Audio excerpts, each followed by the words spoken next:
Hello guys, I'm மருண்.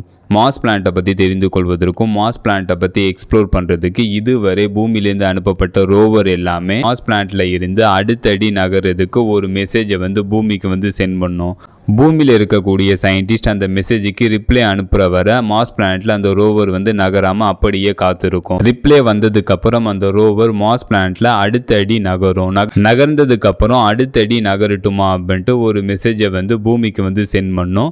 Reply வந்ததுக்கப்புறம் rover mass பிளானட்டில் அடுத்த அடி நகரும். மாஸ் பிளானட்டில் ரோவர் ஒவ்வொரு அடி நகர்றதுக்கும் ஒவ்வொரு மெசேஜை பூமிக்கு சென்ட் பண்ணும். அந்த மெசேஜுக்கு ரிப்ளை கிடைச்சதுக்கு அப்புறம் தான் அந்த ரோவர் மாஸ் பிளானட்டில் அடுத்த அடியை எடுத்து வைக்கும். ஏதாச்சும் ஆபத்து வந்துவிடக் கூடாது அப்படின்ட்டு இந்த ரோவர் மாஸ் பிளானட்ல சில 100 மீட்டர் மட்டும்தான் நகரும். இந்த டைமை குறைக்கிறதுக்கு மற்றும் மாஸ் பிளானட்ல இருக்கக்கூடிய ரோவர் மனிதர்கள் அனுப்பக்கூடிய கமெண்டுக்கு காத்திருக்காம மாஸ் பிளானட்ல தன்னிச்சையான முறையில் அட்டோமனஸ் முறையில் செயல்படுறதுக்கு இப்போ ரீசெண்டாக ரிசர்ச்சர்ஸ் மற்றும் சயின்டிஸ்ட் 4 லெக்டு மற்றும் ரோபோட்டிக் ஆர்ம் கொண்ட எனிமல் ரோபோட்டை உருவாக்கி இருக்காங்க. இந்த எனிமல் ரோபோட் மாஸ் பிளானட்ல எப்படி தன்னிச்சையான முறையில் செயல்படுது, மாஸ் பிளானட்ல என்னென்னலாம் கண்டுபிடிக்க போகுது அப்படின்ட்டு இப்போ அவங்க டீட்டெயில்டாக பார்ப்போம். மாஸ் பிளானட் நமது சோலார் சிஸ்டத்தில் 4வது பிளானட் அமைஞ்சிருக்கு. மாஸ் பிளானட் நமது சூரியன்லேருந்து 228 மில்லியன் கிலோமீட்டர் டிஸ்டன்ஸ்ல அமைஞ்சிருக்கு. மாஸ் பிளானட் நமது சூரியனை ஒரு முறை சுற்றி வருவதற்கு 687 நாட்கள் எடுத்துக்குது. மாஸ் பிளானட்டோட ஒரு வருடம் 687 நாட்கள்.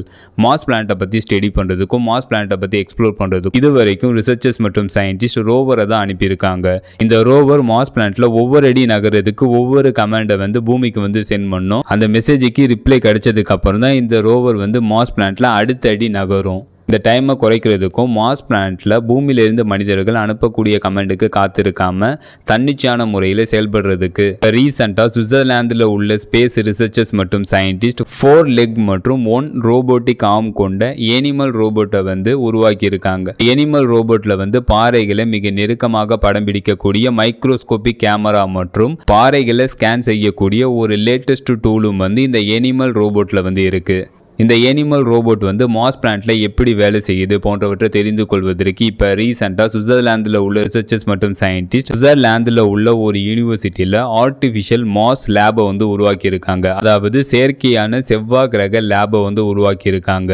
அந்த ஆர்டிஃபிஷியல் மாஸ் லேப்ல மாஸ் பிளானட்ல இருக்கிற மாதிரி ராக் மற்றும் டஸ்ட்டை அப்படியே செட் பண்ணி வைக்கிறாங்க. ஆர்டிஃபிஷியல் மாஸ் லேபுக்குள்ள இந்த அனிமல் ரோபோட்டை இறக்கி விடுறாங்க. லேப்ல இந்த ரோபோட் ஒரு பாறையிலேருந்து இன்னொரு பாறைக்கு தானாகவே சென்று அந்த பாறையை ஸ்கேன் செஞ்சு அந்த பாறையில் என்னென்ன மினரல்ஸ் இருக்கு அப்படின்ட்டு டேட்டா கலெக்ட் பண்ணி டேட்டா சென்ட் பண்ணியிருக்கு. இந்த எனிமல் ரோபோட் அனுப்புன டேட்டா 100% அக்யூரேட்டா இருக்கு, அப்புறம் ஸ்பீடாகவும் இருக்கு. இதன் மூலம் இந்த எனிமல் ரோபோட் மாஸ் பிளானட்ல என்னென்ன மினரல்ஸ் இருக்கு, உயிர்கள் மாஸ் பிளானட்ல இருந்திருக்கா போன்றவற்றை சர்ச் பண்ணி அதோட டேட்டா கலெக்ட் பண்ணும் தானாகவே தன்னிச்சையான முறையில்.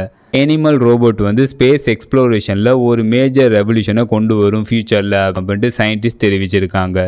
இந்த மாதிரி அப்டேட் நீங்கள் பார்க்கணும் மறக்காம இந்த சேனலை சப்ஸ்கிரைப் பண்ணுங்கள். ஃபைனலாக அந்த வீடியோ எப்படி இருந்துச்சுன்னு கமெண்ட் பண்ணுங்கள். See you.